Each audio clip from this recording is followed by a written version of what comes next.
오늘 신해산 제언약 두 번째 말씀을 같이 나누겠습니다.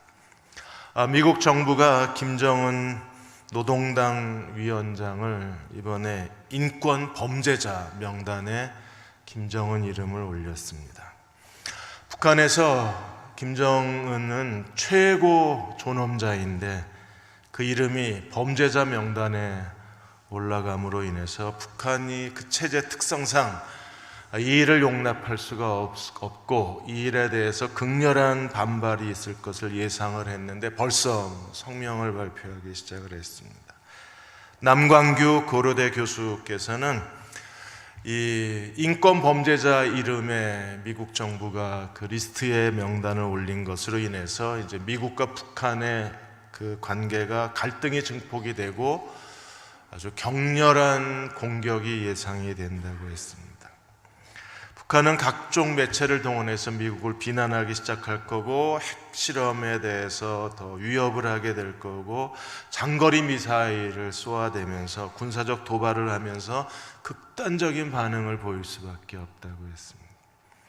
그러니까 김정은 노동당 위원장이 지금 북한 내에서 일으키는 인권 탄압은 정말 잔인하고 어떤 그 시대에도 볼 수 없었던 그런 비참한 일들이 지금 북한 땅에서 일어나고 있습니다. 이런 인권 탄압은 북한 땅에서만 일어나는 게 아니라 지금 우리가 살고 있는 이 사회에서도 인권 탄압은 일어나요. 그리고 교회 안에서도 이런 인권 탄압은 일어납니다. 우리가 만일에 범죄한 형제를 경계하고 그가 회개했는데도 용서하지 않으면 인권 탄압입니다. 마땅히 사랑해야 될 사랑을 사랑하지 못하면 이것도 인권 탄압이에요. 야고보 2장에 있는 것처럼 부자들에 대해서는 굽신거리고 가난한 사람들을 무시하면 이것도 인권 탄압입니다.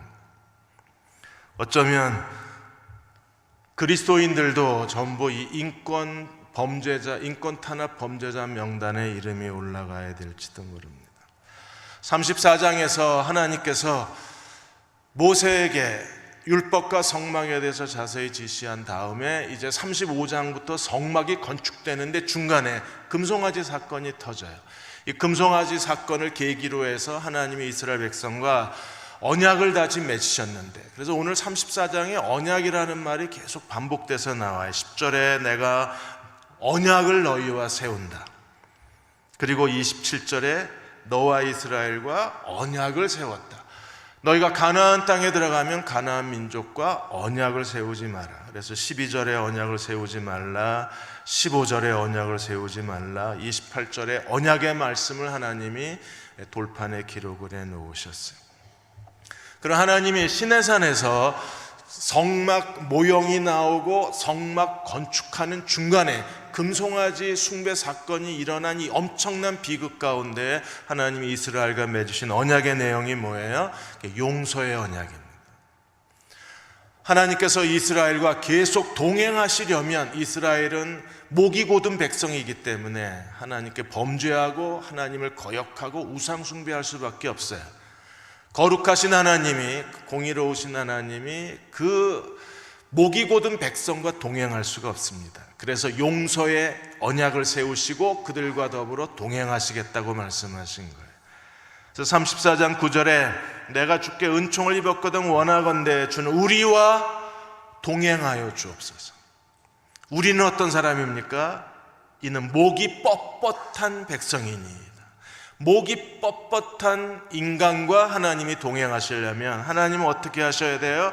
우리의 악과 죄를 사하시고 우리를 주의 기업으로 삼아 주옵소서. 그래서 하나님은 용서의 언약을 맺으시고 이 용서의 언약 위에 하나님의 성막이 건축되게 하신 거예요.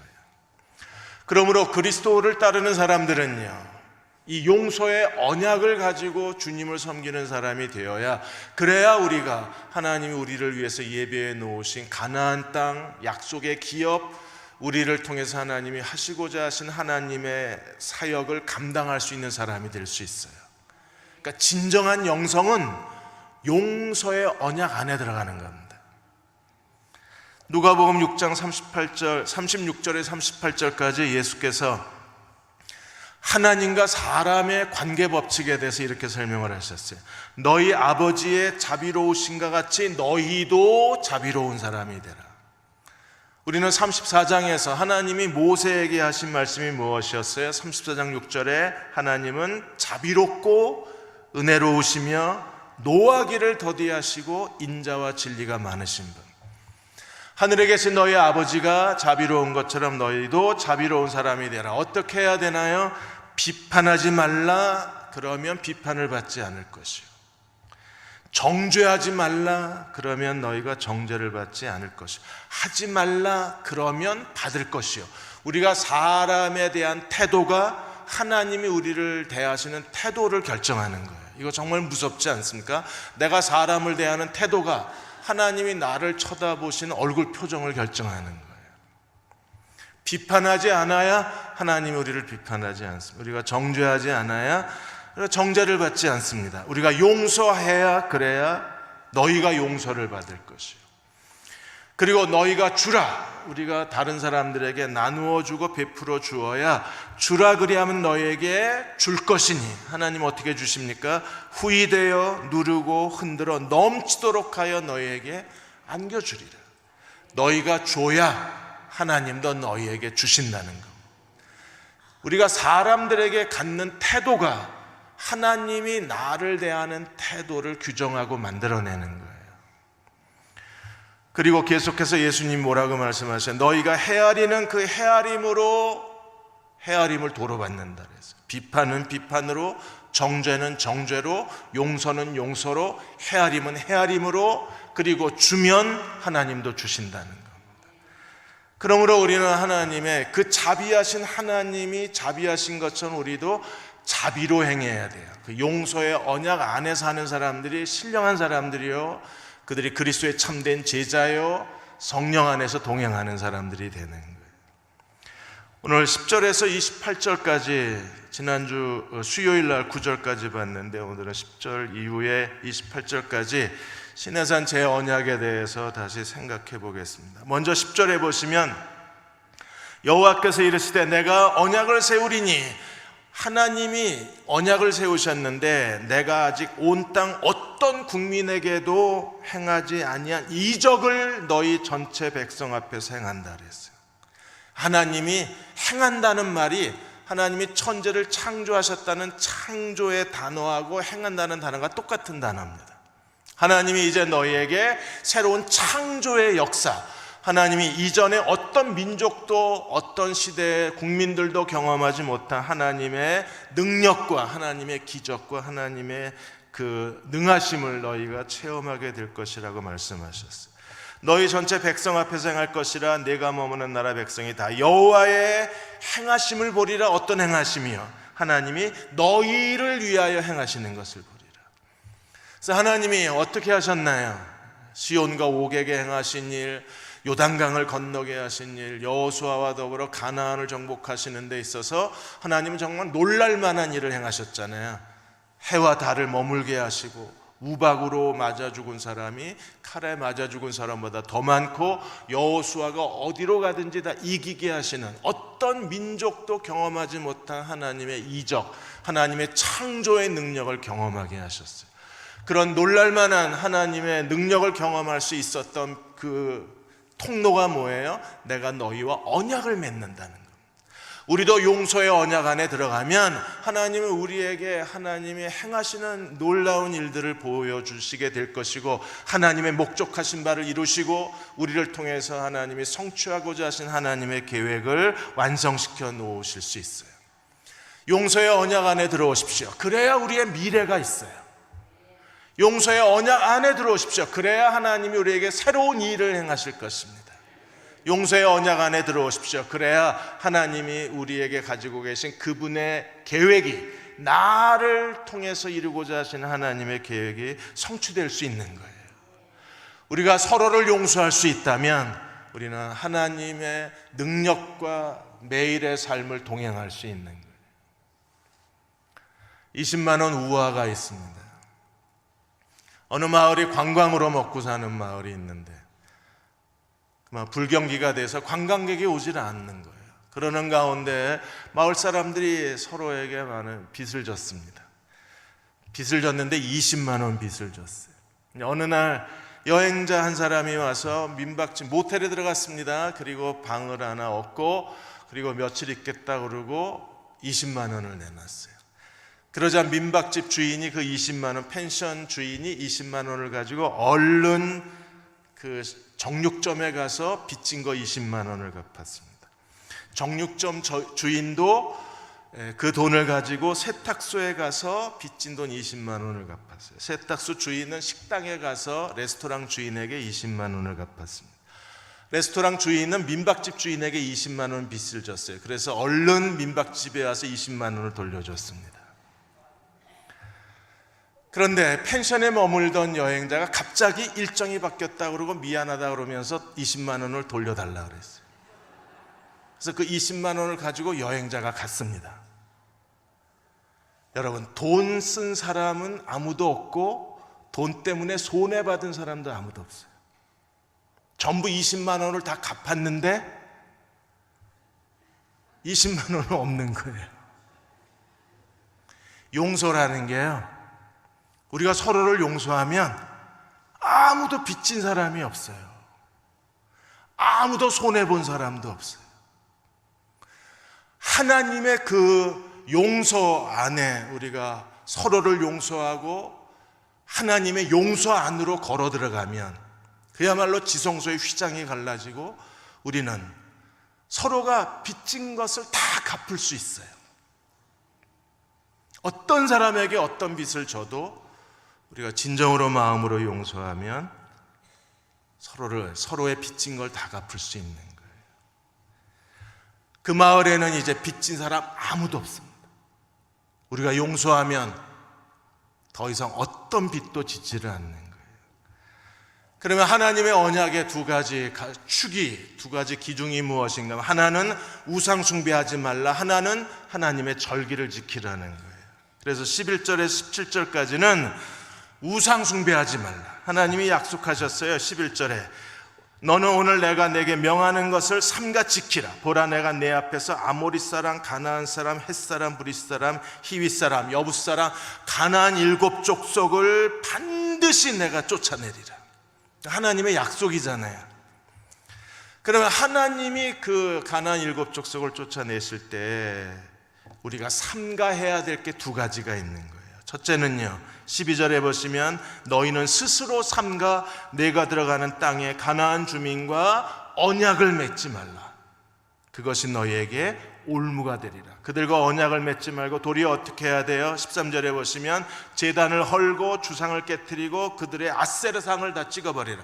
가나안 우상 숭배를 다 파괴하고 깨트리고 찍어버리라 그랬어요. 왜 그렇게 해야 합니까? 14절에 너는 다른 신에게 절하지 말라. 여호와는 질투하신 하나님은 질투하신 하나님이십니다. 그래서 우리가 때로는 이 거룩한 질투가 필요해요. 세상적인 질투는 사람을 부끄럽게 만들지만 거룩한 질투는 우리가 하나님 앞에 열정을 갖게 만듭니다.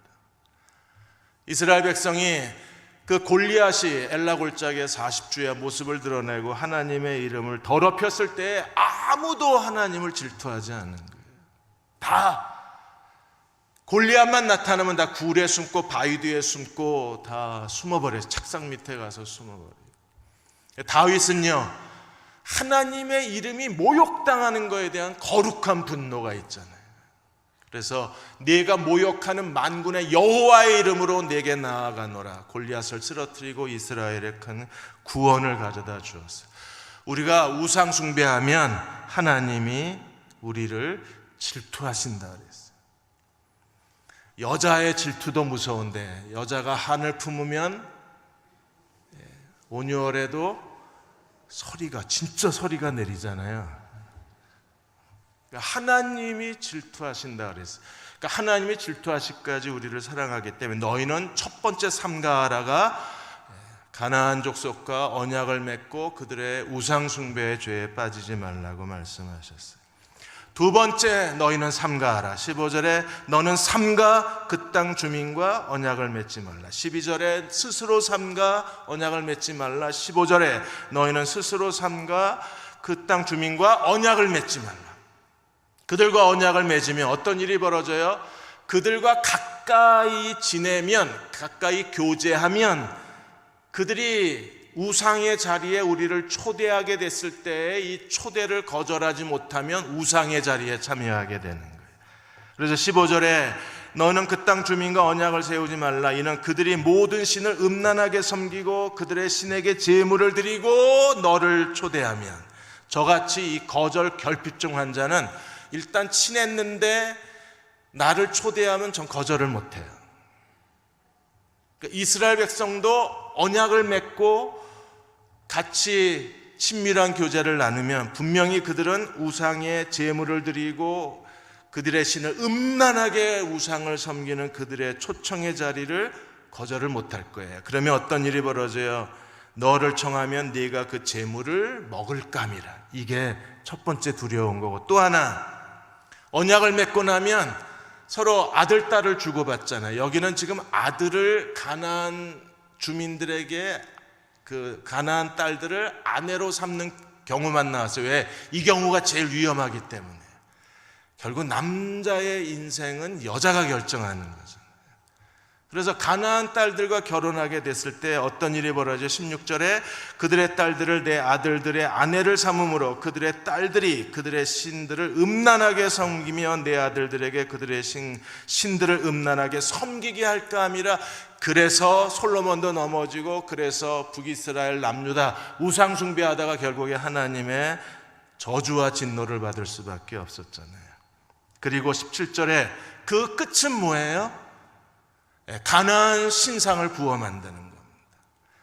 우리는 므낫세가 그 아세라 목상을 만들어서 하나님의 거룩한 제단에 세웠다는 거에 정말 충격을 받잖아요. 그리고 아하스는 다메섹 제단을 본떠서 그것을 설계도를 훔쳐와서 가서 다메섹 제단을 만들고 솔로몬의 놋 제단을, 결국에 그 가나안 족속과의 언약이 가져오는 비참한 결과는 신상을 부어 만들고 스스로 멸망을 초래하게 되는 거예요. 그러므로 우리가 하나님을 섬기는 데 있어서 하나님께 충성된 사람이 되기 위해서 가장 중요한 첫 번째가 우상 숭배에 대한 경고예요. 스스로 삼가서 그들과 더불어 언약을 맺지도 말고 그들과 더불어 교류하지도 말라는 겁니다. 여러분, 하나님의 용서에 언약하고 우상 숭배가 무슨 관계가 있을까요? 왜 가나안 땅에 들어갔을 때 하나님이 우상을 이렇게 경고하신 이유는 어디 있어요? 10계명의 첫 번째 계명이 무엇입니까? 나 외에 다른 신을 섬기지 말라. 용서의 언약을 맺으셨는데 하나님이 제일 먼저 다시 강조하신 게 우상 숭배에 대한 거예요. 똑같은 말씀이 23장에도 이미 있어요. 23장에는 절기가 먼저 나오고 우상 숭배가 뒤에 나왔어요. 그런데 34장에서는 우상 숭배를 먼저 말씀하시고 절기를 나중에 설명하십니다. 하나님의 용서와 우상 숭배는 어떤 관계에 있어요? 여러분, 우상 숭배는 자기 숭배예요. 나만 잘 되면 돼요. 거짓된 우상에게 절을 하고 거짓된 우상을 숭배하는 가장 중요한 목적은 어디 있어요? 자기 자신이 내가 원하는 것을 그 우상을 통해서 얻겠다는 거잖아요. 그래서 우상 숭배는 자기 숭배입니다. 오늘 우리가 하나님을 예배하고 섬기면서도 여전히 자기를 숭배하는 사람들이 많이 있잖아요. 이 사람들은 삶의 모든 우선순위가 나예요, 나. 이기심을 버리지 못하고 자기 중심주의를 버리지 못하고 자기가 스스로 삶의 모든 숭배의 대상이 나 자신이 되어져 버린 사람. 여러분은 안 그렇다고요? 안 그런가요? 여러분, 지금 한국 사회에서 일어나고 있는 일들에 대해서 한 분이 칼럼을 썼는데 억울공화국 대한민국이라는 칼럼을 썼어요. 다 억울하답니다. 뭐가 그렇게 억울해요? 내가 원하는 것을 자기가 얻을 수 없어서 억울한 거예요. 그러니까 무시당하는 게 싫고 사람들에게 무시당하는 것 때문에 지금 분노의 범죄가 일어나고 있잖아요. 이번에 34살 김모 씨가 층간 소음 갈등으로 인해서 위층에 있는 노부부 그 현관 비밀번호를 알아가지고 노부부를 가서 살해를 했습니다. 여러분, 층간 소음 때문에 노부부를 살해했나요? 아니요. 이 사람은 무직자입니다. 직업이 없어요. 경찰 조사에서 뭐라 그랬습니까? 그 노부부가 자기를 무시했다는 겁니다. 무시당한 거에 대한 보복이에요. 그래서 몰래카메라를 달아놓고 현관 비밀번호를 2달 동안 현관 비밀번호를 알아낸 거예요. 그리고 때를 기다렸다가 비밀번호 누르고 들어가서 두 노인네를 살해를 한 겁니다. 자기가 무실당한 거에 대한 보복인 거예요. 자기가 직업이 없는 거에 대해서. 그래서 자기를 무시당한 것 같고 자기는 억울하다는 겁니다. 그래서 보복을 한 겁니다. 여러분, 강남역 살인사건도 왜 그래요? 강남역 출구 10번 사건도 왜 그래요? 여자들이 나를 무시한다는 겁니다. 그리고 지난 5월에 대구 건설회사 사장 살인사건이 일어났습니다. 그 사람이 왜 그랬습니까? 회사를 같이 키웠는데 자기가 이 회사는 내가 키운 건데, 그런데 사장이 자기를 인정해 주지 않고 월급도 올려주지 않고 자기를 무시하는 것 때문에 사장을 죽이잖아요.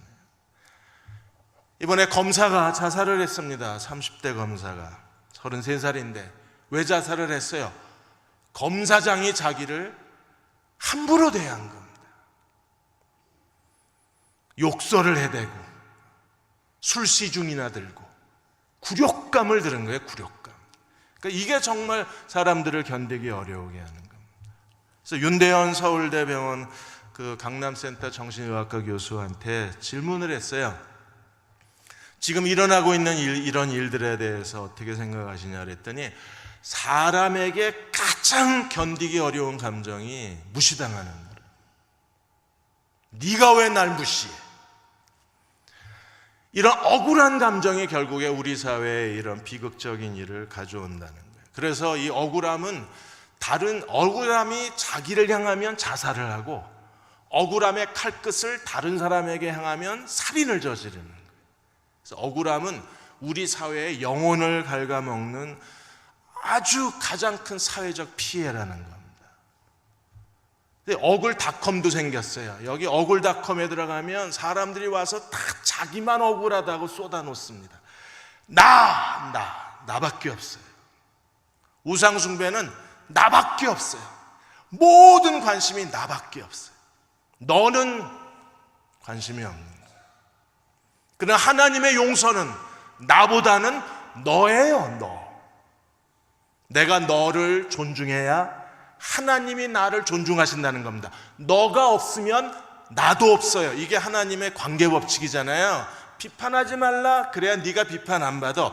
정죄하면 안 돼. 그래야 네가 정죄를 안 받아. 네가 먼저 줘라. 그러면 내가 너에게 주는데 누르고 흔들어 넘치도록 하여 안겨주리라. 하나님이 4배로 더해 주신다는 거잖아요. 그러므로 하나님의 용서 언약 안에 사는 사람들은 나밖에 모르는 우상 숭배주의자가 아니라 그들은요 철저하게 하나님의 절기를 지키는 너 중심의 사람이 되는 거예요.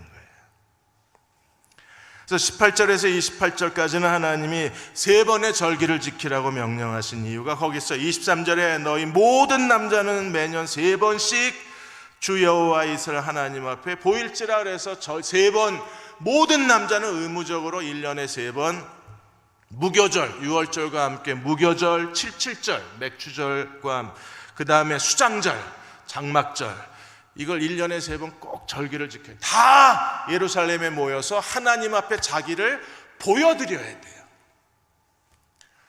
그런데 거기는 누가 있어요? 절기를 지키는 20세 이상의 모든 남자들이 다 예루살렘에 모여서 하나님을 예배하는 거긴 공동체가 있어요. 절기는 공동체예요. 거기 나만 있는 게 아니라 너도 같이 있어요. 그래서 24절에 내가 이방 나라들을 내 앞에서 쫓아내고 내 지경을 넓히리니 네가 매년 3번씩 여호와 내 하나님을 뵈려고 올 때 아무도 내 땅을 탐내지 못하리라. 우리가 3번 하나님을 섬기면 하나님이 우리에게 주신 약속의 땅을 아무도 빼앗을 수가 없다는 거. 근데 우리가 하나님 앞에 절기를 지키지 않으니까 북이스라엘은 아시리아에 의해서 완전히 그 땅에서 쫓겨나 버리고, 남유다는 이제 이달 안에 남유다가 바빌로니아의 포로로 끌려가는 장면을 여러분이 목격하시게 됩니다. 주일날 열왕기하가 이제 끝나요. 남유다는 바벨론에 세 차례 포로로 끌려 그 땅, 언약의 땅에서 다 쫓겨나 버립니다. 왜요? 하나님 앞에 세 번 여호와 앞에 자기를 보여주질 않는 거예요. 나를 보여줘야 돼요. 어떤 나를 보여줘야 돼요? 너를 섬기는 나를 보여줘야죠. 근데 우리의 모든 신앙과 생각과 삶에 너가 들어갈 틈이 없어요. 나밖에는 없어요. 나밖에. 나를 붙잡고 쩔쩔쩔쩔 매요. 나를 붙잡고 쩔쩔 매는 게 그게 아스타라 숭배고, 나를 붙잡고 쩔쩔쩔 매는 게 그게 바알 숭배예요. 나를 붙잡고 그냥 끙끙끙 대는 게 그게 모든 이방신을 섬기는 거랑 똑같은 거예요.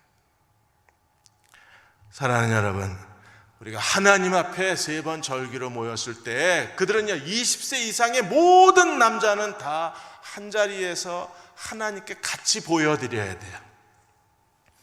우리가 진정으로 서로 사랑하고 서로 용서하고 서로 친절하고 서로에게 겸손과 존경을 서로에게 보여줄 때, 우리가 그리스도 안에서 한 몸의 하나님의 언약의 백성의 공동체로 하나님 앞에 축제 절기를 지킬 때 그곳에 하나님의 능력이 임하고 그곳에 하나님의 축복이 임하고 거기에 하나님의 은혜가 넘치는 거예요. 우리 그렇게 살면 안 될까요? 먼저 18절에 무교절을 지키라 그랬습니다. 18절, 너는 무교절을 지키라, 무교병을 먹으라. 그리고 무교절을 지키면서 두 가지를 경고하셨어요. 첫째는요 19절 20절에 첫 태생을 꼭 하나님께 바쳐라. 그 다음에 두 번째 21절에 안식일. 그래서 무교절을 지키라, 그 절기를 지키는 율법의 규례 중에 첫 태생은 하나님께 드려라, 안식일을 기억하여 거룩하게 지켜라.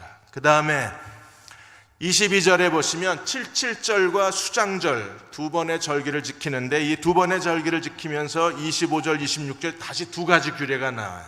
무교절의 두 가지 규례는 초태생과 안식일, 그 다음에 수장절과 맥주절을 초실절의 그 절기에 대해서는 25절에 제물의 피를 유교병과 함께 드리지만, 이거에 이미 23장에 하나님이 이미 한번 말씀하신 걸 여기서 다시 반복하고 있는 겁니다. 절대로 제물의 피를 유교병과 함께 드리지 마라.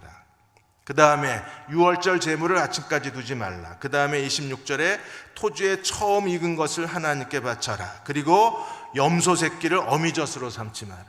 이게 전에 한번 하나님이 모세를 통해서 말씀하신 걸 다시 한번 말씀하시면서 절기를 지키되 이 기본적 규례를 어기지 말라는 거예요. 여러분, 어미 새끼를, 염소 새끼를 어미젖으로 삼는, 이게 얼마나 비인간적인 행동이에요. 이번에 국정원이 간첩행위를 한 목사를 잡았습니다. 목사가 간첩행위 했다는 것도 이게 염소 새끼를 어미젖으로 삼는 행위잖아요. 어떻게 목사 간첩을 하려고 목사를 한 건지, 목사하다가 간첩이 했는지 모르겠어요. 근데 신문 기사에서는 아마 간첩을 하려고 목사가 된 것처럼 그렇게 설명을 해요.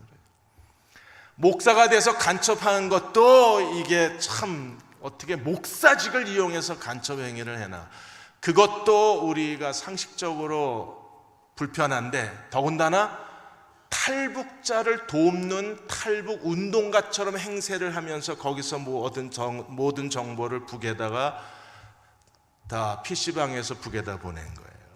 이 탈북자들이, 그러니까 탈북자들은 자기들을 도와주는 목사로 알았는데 얼마나 의지를 했겠어요? 얼마나 신뢰를 했겠어요? 얼마나 고마웠겠어요? 그런데 그 인간이 간첩이라는 걸 나중에 알고 얼마나 억울했을까요? 그러니까 이런 것들이 피를, 유교병과 하나님께 드리는 피를 유교병에다 적시는 사람들이고, 염소 새끼를 그 어미 젖으로 삶는 사람들이에요. 우리가 하나님을 정기를 지키는데 우리는 정말 인격적이어야 하고 거룩하고 우리가 하나님 앞에 온전한 마음으로 하나님을 의지하는 사람이 돼야 돼요. 무엇보다도 사람에 대한 용서, 사람에 대한 존중, 사람을 인정할 수 있어야 됩니다. 왜 그래요? 그래야 우리가 하나님이 주시는 메시지를 들을 수 있고 하나님의 뜻을 알 수가 있고 하나님이 우리를 통해서 하시는 그분의 음성을 들을 수가 있는 거예요.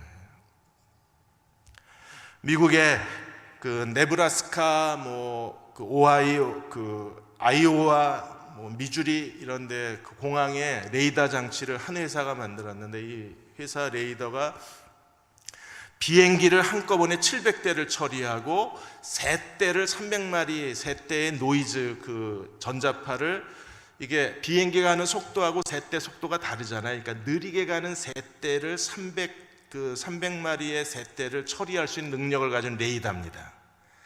근데 어느 날 철새가 900마리가 뜬 거예요. 900마리가 뜨는 바람에 평소에 900마리씩 세 대가 몰려들지 않기 때문에 그 잘못된 세 대 신호가 한꺼번에 몰려왔을 때 노이즈 차단 스위치가 있는데 노이즈 차단 스위치를 안 켜놓은 거예요. 그런 적이 별로 없었으니까. 그런데 한꺼번에 900마리 세 대가 오니까 이 레이더가 900마리 세 대의 반사파를 처리하다가 레이더가 다운돼 버렸어요. 그래서 한때 비행기가 이착륙하는 게 금지가 된 적이 있습니다. 여러분, 용서하지 않으면요 영적 레이더가 망가져요. 영적 레이더가 작동이 안 돼요.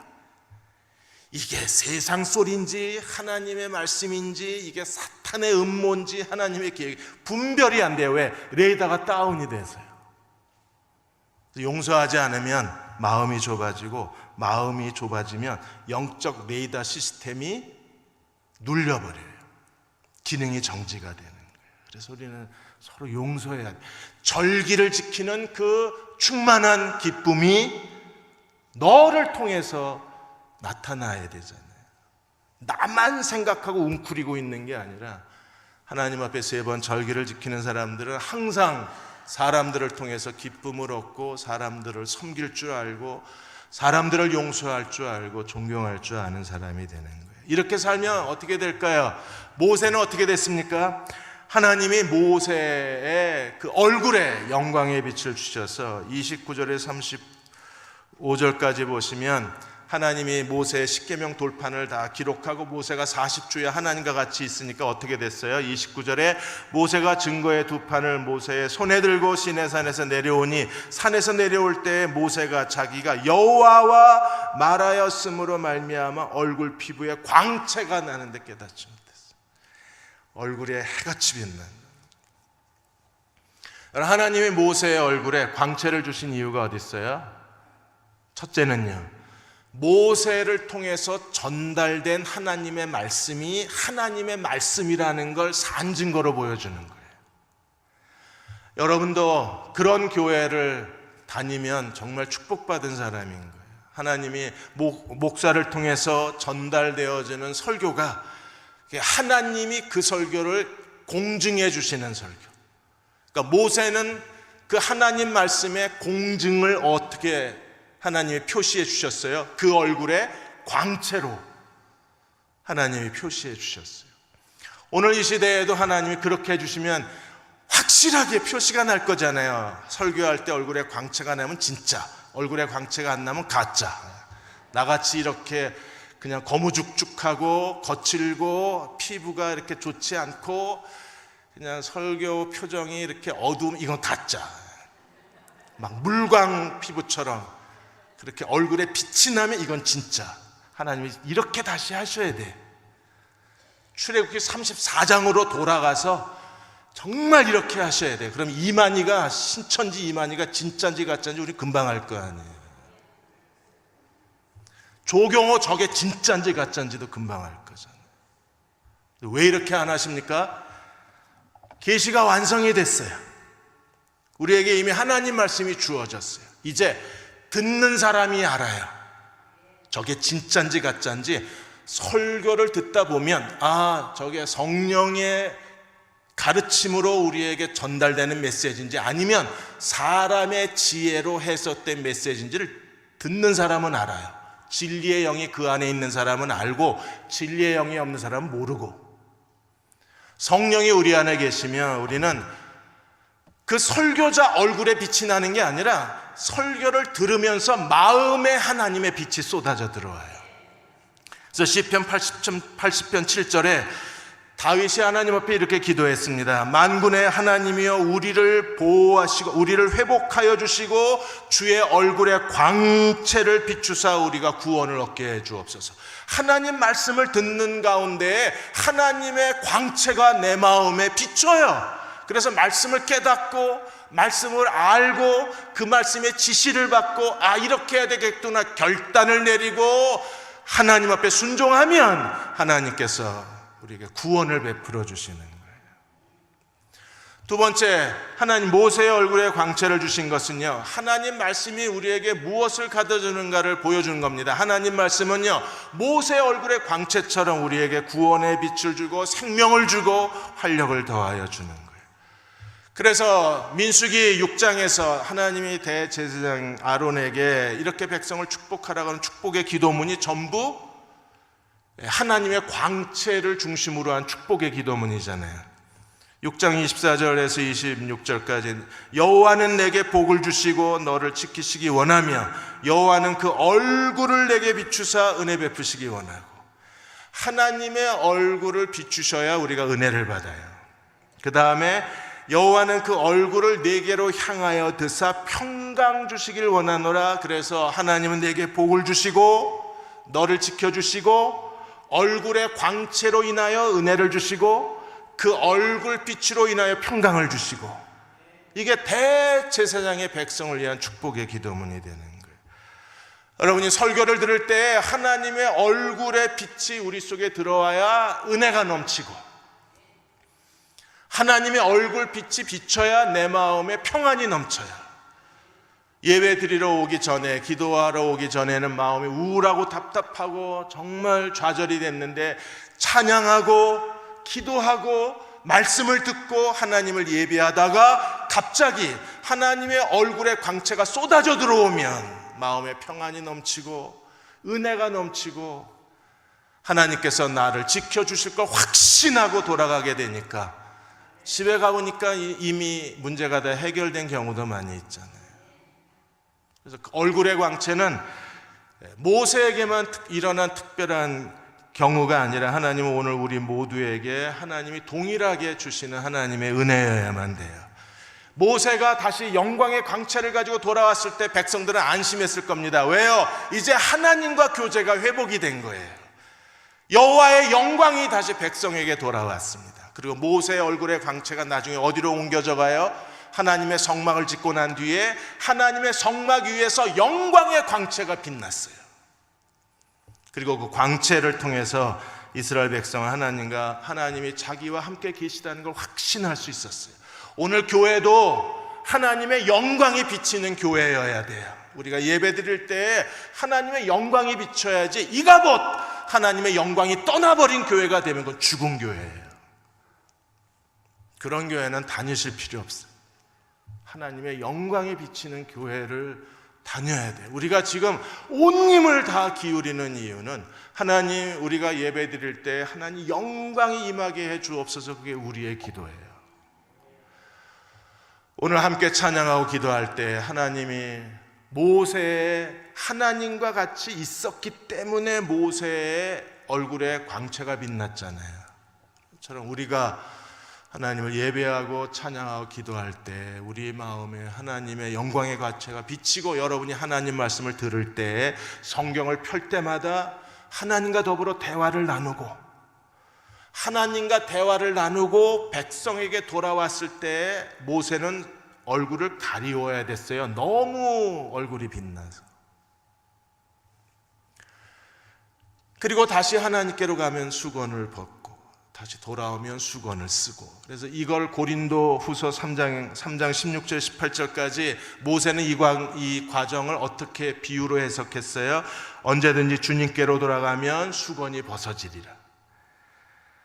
주는 영이시니 주의 영이 계신 곳엔 자유가 있다. 우리가 다 수건을 벗은 얼굴로 거울을 보는 것 같이 주의 영광을 보매 그와 같은 형상으로 변화하여 영광에서 영광에 이르니 주의 영으로 말미암느니라. 우리가 제2의 모세가 돼야 된다는 거예요. 여러분의 얼굴에 광채가 나야 돼요. 아모레 화장품 그 물광 그거 발라서 나는 게 아니라, 내가 만들어낸 광채가 밖으로 나오는 게 아니라 하나님이 밖에서 발라주신 광채가 나야 돼요. 무엇으로 말미암아? 주의 영광으로. 오늘 그런 하나님의 영광스러운 밤이 되시기를 주의 이름으로 축원합니다. 기도하겠습니다. 아버지 하나님, 오늘 밤 주의 영광을 보고 싶습니다. 모세가 하나님과 더불어 말할 때 영광을 보게 하신 하나님,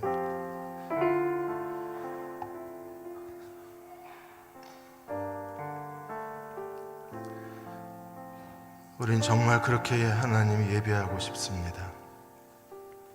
이 교회에서, 이 자리에서 하나님의 영광이 비치는, 하나님 영광이 임재하는 그런 예배가 이곳에서 드려지게 해 주옵소서. 이가봇 하나님 영광이 떠나버린 교회들이 점차 하나둘씩 늘어나고 있습니다. 두려운 마음으로 주 앞에 무릎을 꿇습니다. 우리의 간절함을 보시고 우리를 불쌍히 여기시고 하나님의 영광이 가득 비치고 하나님의 영광이 거룩하게 비치는 대흥교회와 우리의 예배와 우리의 영혼과 우리의 가정과 우리 자신이 되게 하여 주옵소서. 우리의 찬양을 받아주시기 원합니다. 우리의 기도를 들어 응답하여 주옵소서. 예수님의 이름으로 간절히 기도하옵나이다. 아멘.